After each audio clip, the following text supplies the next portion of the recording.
sila Ennis, sila Crawford, yan yung mga Inoue. yan yung ano kasi tinitingnan ko kasi yung southpaw din eh, tulad ko. Mm. So, yung sa akin talaga si Tank Davis yung idol ko. Kasi ano, kumbaga nandun sa kanya yung speed, power, yung IQ. So, yan. May paparating na laban siya ngayon, idol, eh, kay Jake Paul. Ano yung prediction mo doon kay Jake Paul? Hindi ko Ang alam eh. laki. Show lang nila yan, you know? So, pero si Tank malakas eh.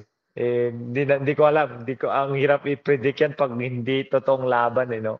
So, hindi Baka natin, palabas lang eh. palabas lang yung ano natin. So, hindi natin masasabi kung ano yung magiging decision kasi hindi naman, I think, hindi naman totoong laban yan eh. So, Mm. ayun. Okay, idol, yun lang yung katanungan ko at salamat sa oras mo at sa paparating mong laban.